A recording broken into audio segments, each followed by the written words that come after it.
आप एवं आपका प्यारा परिवार स्वस्थ, सुरक्षित, सुखी एवं समृद्ध रहें, यही प्रार्थना के साथ हम देख रहे थे कि विदेशी लोगों में अपने दुखों को,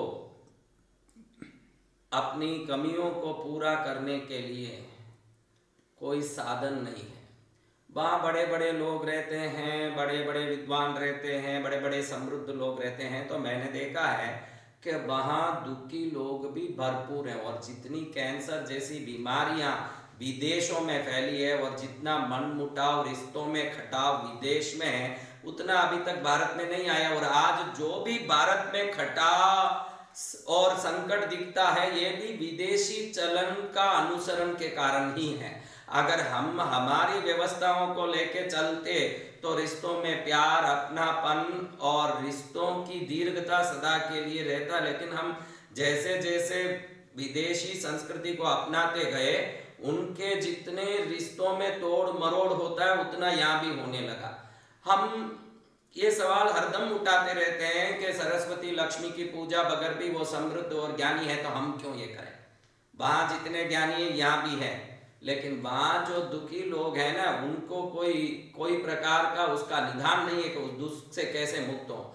हमारे यहाँ छोटे से छोटा आदमी भी बड़े से बड़ा बन सके, एकदम सामान्य आदमी अपनी ईश्वर की भक्ति से उस चीज को विजुअलाइज कर सके जिस चीज से वो सफलता की चरम सीमा तक पहुंच सके, ये ताकत हम में। और आज पाश्चात्य जगत के लोग डंके की चोट पर बोलते हैं कि विजुअलाइजेशन की टेक्निक हमने बनाई है, हमने इसका शोध किया और हमने ये समझा कि अवचेतन मन में कोई भी दृश्य को हम अंदर डाल देते हैं तो वो दृश्य पूर्ण रूप से काम करके उस व्यक्ति को उसका मनचाहा परिणाम देता है।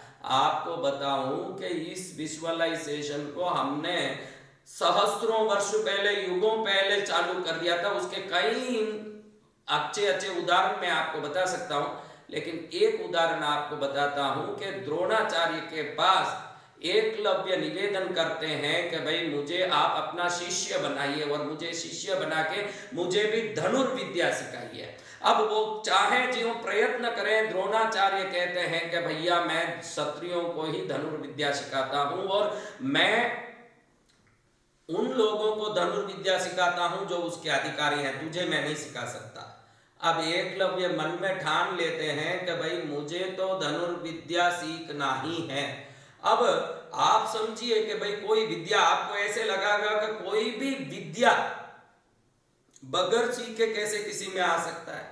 आप ABCD सीखते हो, AAE सीखते हो, 1 2 3 4 सीखते हो, तो इतनी बड़ी धनुर्विद्या जो यहाँ खड़े होके भगवान राम ने 7 ताड़ वृक्ष को छेद दिया था अपनी धनु बाण की शक्ति से, ऐसी विद्या किसी में ऐसे ही कैसे घुस सकती है?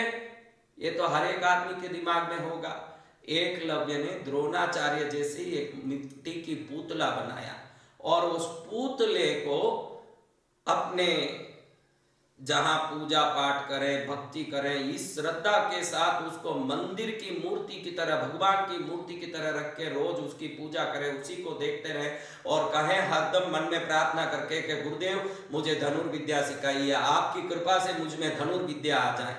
आप ध्यान रखना, किसी भी व्यक्ति की ऊर्जा को आप अपने अंदर स्थानांतरित कर सकते हो जब उस व्यक्ति के बारे में आप सोचते हो। इसीलिए गलत सोचने से हमारी भी शक्ति घटती है, सामने वाले की भी शक्ति हम घटाते हैं, और अच्छा सोचने से हमारी भी शक्ति बढ़ती है और सामने वाले की भी शक्ति बढ़ती है।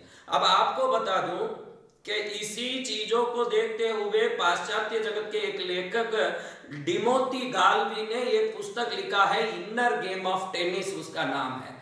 अब वो कई बार ये प्रयोग कर चुके हैं कि लोगों को अपने साथ ले जाते हैं स्नो माउंटेन्स में, यानी पहाड़ियों में जहां बर्फ जमा रहता है, वहां वो खेलने के लिए जो आईसी गेम्स होते हैं, कुछ टेनिस खेलना है, कुछ भी खेलना, और वो क्या करते हैं 2 ग्रुप बनाते हैं। ये ग्रुप को असली खेल खिलवाते हैं जो सच्ची में टेनिस और बॉल से वो खेलते हैं, और एक व्यक्ति ग्रुप को बैठा करके सिर्फ वो कहते हैं कि तुम कल्पना करो कि मैं खेल रहा हूं, तुम ऐसे कल्पना करो कि ऐसे मोड़ आ रहे हैं जहां बड़ा मुश्किल है जाना इस स्कीइंग में जाना, यानी वो बर्फों में फिसलने का गेम जो खेलते हैं, बर्फों में फिसलने का जो खेल खेलते हैं, इस खेल में खेलते समय तुम ऐसा कल्पना करो अब ऐसा टर्निंग आ रहा कि यहां से मैं गिर जाऊंगा, लेकिन तुम ऐसे सामर्थ्य से उधर मुड़ो कि तुम बहुत आराम से खेल रहे हो। ऐसे वो उस चीज को विजुअलाइज करने की, दृष्टिकरण करने की शक्ति के बारे में समझाते हैं।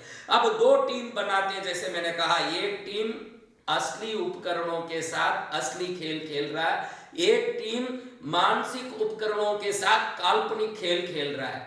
और हर दम ये पाया गया कि जो काल्पनिक खेल खेलते हैं ये असली खिलाड़ियों से भी, जब रियल गेम का प्रयोग होता है उस समय असली खिलाड़ियों से भी ये काल्पनिक खिलाड़ी बहुत आगे बढ़ के खेलते हैं और सबसे सफल होते हैं। इसको डिमोती गाल्वी जो पश्चिमी लेखक है वो कहते हैं कि ये विजुअलाइजेशन की ताकत है, दृष्टिकरण की ताकत है। आप जिस चीज का मन में कल्पना करते हो, जिस चीज को मन में सृष्टि करते हो, धीरे धीरे वो चीज बाह्य जगत में घटने लगता है। इसीलिए हम बीमारी को मन में हरदम सोचते हैं कि ये बीमारी आएगी, ये दुर्घटना घटेगी। कई लोग मेरे पास आके बोलते हैं कि महाराज मैंने सोचा था 3 महीने से मुझे दिख रहा था कि मुझे कोई बाइक की दुर्घटना होगी और कल दुर्घटना हुई, अब मैं फ्रैक्चर में सोया हूं। मैं मन में सोचता हूं ये दुर्घटना होगी जो तुझे दिख रहा था, ये कोई भविष्य की शक्ति नहीं जो तुझे दिख रहा था, तेरे मन ने ऐसा प्रशिक्षण लिया है जो नकारात्मक तरीके से सोचने का तरीका अपनाया और वो नकारात्मक को निरंतर रिपीट किया। तो वो जो रिपीटेशन है, वो जो निरंतर उसको रटना जो है, वो तेरे जीवन में वो दुर्घटना को घटाया। अगर कोई दुर्घटना निरंतर रटने से हो सकती है तो कोई शुभ घटना भी निरंतर रटने से हो सकती है। तो आप क्या रटते हो जीवन में? हर दम ये कहते हो कि मेरे को दुश्मन परेशान कर रहे हैं, पड़ोसी परेशान कर रहे हैं, संसार परेशान कर रहा है, मेरे को दरिद्रता है, मुझे दुख है। अगर यही रट रहे हो तो इसी को आकर्षित करोगे। लेकिन ये बात कोई पाश्चात्य लोगों ने हमको नहीं बताया, हमने दुनिया को बताया।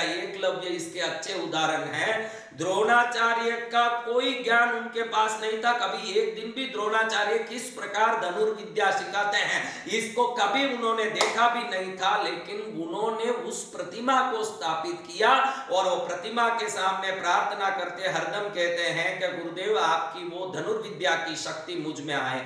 एक पुतले को देख के निरंतर वो उसके अंदर कल्पना करते हैं कि यहां से मुझे ऊर्जा मिलेगी, और एक दिन वो ऐसे विद्वान धनुर्विद्या के बन गए कि अर्जुन हिल गए कि मेरे से ये भारी दिख रहा है। और द्रोणाचार्य ने उनके पास गुरु दक्षिणा में अंगूठाई ले लिया, क्योंकि प्रत्यंचा में धनु बाण चढ़ाने के लिए अंगूठे की बहुत महत्वपूर्ण योग है, भाग है। तो उस अंगूठे को ही मांग लिया। और आप ध्यान रखना, किसी व्यक्ति में रही हुई सिद्धियों की, विद्या की पूरी ऊर्जा भी अगर उधर ध्यान करने से हम में घुस सकता है तो पतंजलि का यम, नियम, प्राणायाम, प्रत्याहार, धारणा, ध्यान, समाधि आदि अष्टांग योग को भारत में हम क्यों विश्वास करते हैं और उधर से पहुंचते पहुंचते, क्योंकि यम नियम में अहिंसा, सत्य आदि कितने प्रकार के सिद्धांतों ने पतंजलि मुनि ने हमको, ऋषि ने दिया। वो सभी ईमानदारी लोग, जो भी ईमानदारी को मानते हैं, ईमानदार लोगों ने पालन किया। वो या तो संसार से मुक्त होकर के स्वतंत्र आत्मा हुए या संसार का विजय करने वाले विश्व विजेता हुए। जब भी आप किसी सिद्धांत को विश्वास के साथ पकड़ते हो तो विश्व के सभी सफलताएं आपके चरण में आके छू गिरती है। इसका एकमात्र उदाहरण आपको एकलव्य के द्वारा दिया। हमारे भी जैन धर्म में ध्यान बिंदु, ध्यान शतक आदि पुस्तक सिखाते हैं कि अगर तेरे में डर लगने का स्वभाव है, तू डरता है, बात बात में रात में घबराता है, तो रोज 5 मिनट तू शेर का, सिंह का ध्यान कर, वो ऊर्जा तेरे में ट्रांसफर हो जाएगी। अगर तेरे में स्थिरता नहीं है, तू कांस्टेंट नहीं है, तू घड़ी घड़ी डिगता है, अडिग नहीं है तू, तो पर्वत का ध्यान कर, पर्वत की तरह तू सफल हो जाएगा। हम भी कई लोगों को रोज कहते हैं, अगर तुम व्यापार करते हो और तुमको लगता है कि व्यापार स्थिर नहीं है, काम स्थिर नहीं है, तो कई लोगों को मैं समझाता हूं कि व्यापारियों को अपने बैठक के पीछे पर्वत का फोटो लगाना चाहिए, क्योंकि आप जिस चीज को रोज देखते हो आप वो बनते हो। व्यापारी जो पर्वत के फोटो को अपने पीछे लगा के धंधा करता है,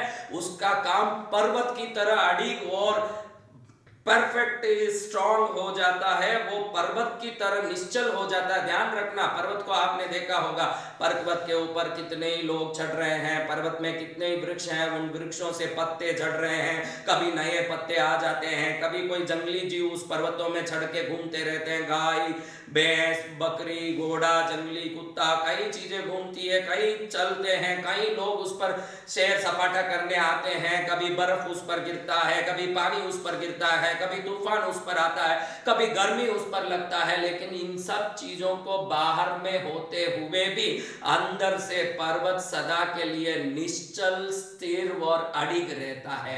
और जिसको अडिग होना है वो पर्वत का ध्यान करेगा, वो अडिग होगा। जिन जिन को घड़ी घड़ी काम बदल रहा है, जिन जिन के जीवन में कोई लक्ष्य नहीं मिल रहा है, नौकरियां बदल रही है या व्यापार बदल रहे हैं, जिनके सोच बदलते रहते हैं, जिनको हरदम कंफ्यूजन होता है, वो अपने जहां दृष्टि दिखे घर में वैसी जगह में या व्यापारिक स्थल में, जो व्यापारी हो तो व्यापारिक स्थल में बैठक के पीछे पर्वत का फोटो लगाएं, और जो व्यापारी नहीं हो साधारण व्यक्ति हो तो कई ऐसे पर्वत का फोटो लगाएं जो कंफ्यूजन वाला आदमी है, अस्थिर आदमी है, जो हरदम जिसका दिमाग विचार मन जीवन सब भटक रहा हो, जिसका घर परिवार का ठोर ठिकाना नहीं हो।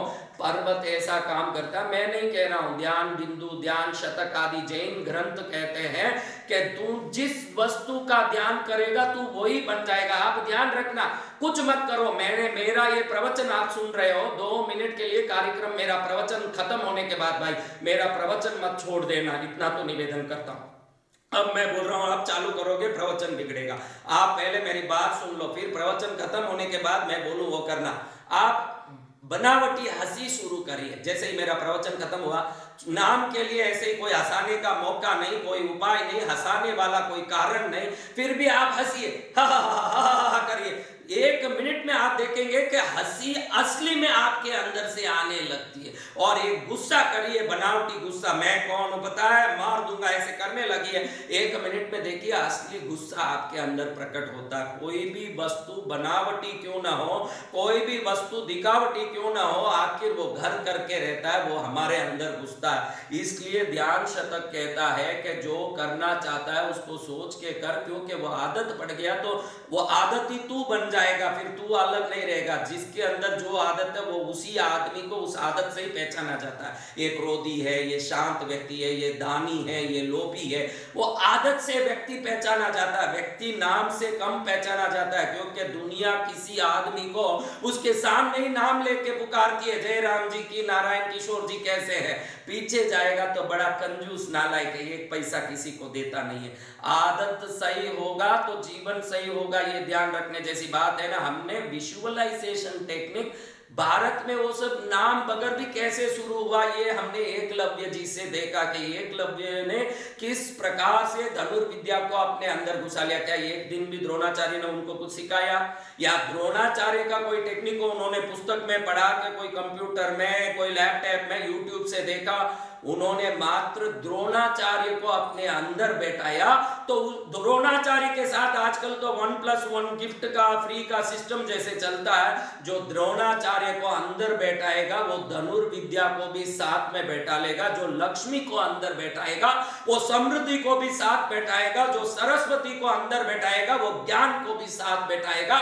मैं इसलिए कह रहा हूं, कई लोगों को लगेगा कि लक्ष्मी की मूर्ति से समृद्धि का क्या संबंध है। अगर द्रोणाचार्य की मूर्ति से धनुर्विद्या का संबंध हो सकता है, न एकलव्य बिना सीखे उस धनुर्विद्या में पारंगत हो सकते हैं, तो लक्ष्मी के मूर्ति से भी कोई परम समृद्धवान इस दुनिया का राजा बन सकता है। ये द्रोणाचार्य के इस उदाहरण से हम समझ सकते हैं कि हम जिस वस्तु से जुड़ते हैं हम वो बन जाते हैं। हमारा एकमात्र ये देश है जहां विभिन्न प्रकार के देवता, कई लोग हंसे के, अभी कल भी मैंने YouTube में देखा, कोई एक महिला पूछ रही है कि तुम्हारे धर्म में कितने भगवान है, कितने पूछते हो, क्या जरूरत है? अरे तेरे पास या तो विजुअलाइज करने कोई नहीं होंगे, अरूपी भगवान धुएं में होंगे, या तो कोई एक होंगे जिनको ही पकड़ के बैठना पड़ेगा। हमारे पास इतने सारे हैं और हमारी इस मनुष्य जीवन में हर एक का जीवन शैली अलग है, हर एक का उद्योग व्यापार अलग है, हर एक का सोच समझ अलग है, और जिसको जो चाहिए वो जरूर मिल जाए, कोई प्रकार से कोई वंचित ना हो जाए।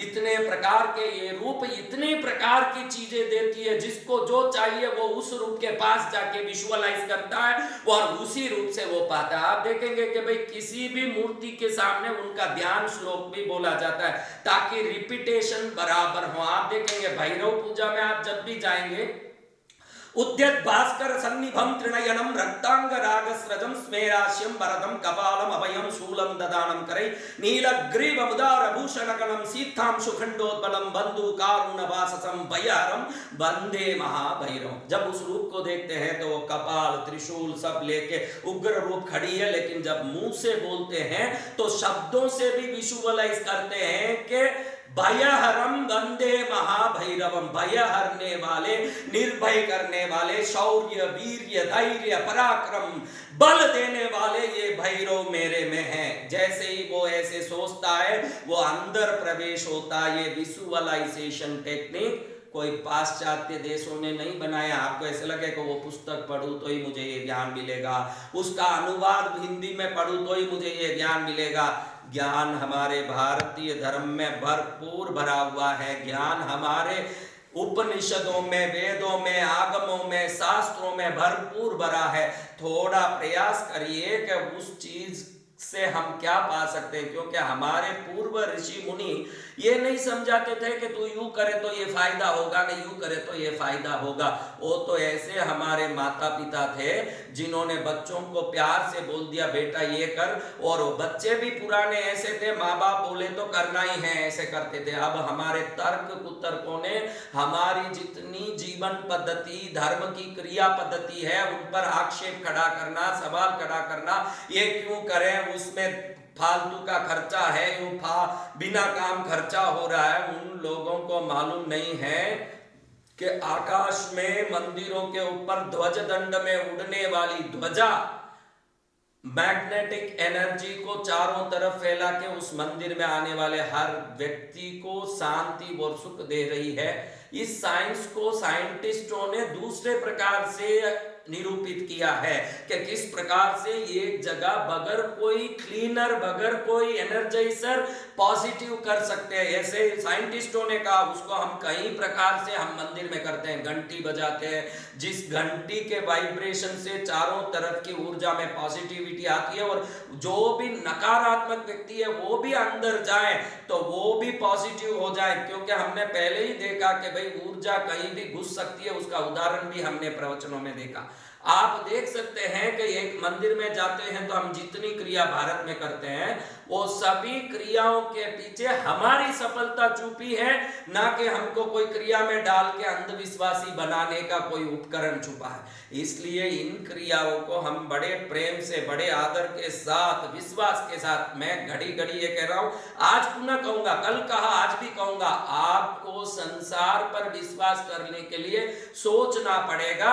धर्म के लिए विश्वास करने के लिए ही आपका जन्म हुआ है, और आपका जन्म धर्म विश्वासी बनके, उस धर्म की क्रिया के कर्म विश्वासी बनके, उस विश्वास से प्राप्त सफलता से जीवन को निखार लाने के लिए हुआ है। इस प्रकार का जीवन जी के आप सफल मंगलता प्राप्त करें, यही मंगल कामना के साथ आप एवं आपका प्यारा परिवार सफल, संतुष्ट और श्रेष्ठ बने, यही मंगल कामना।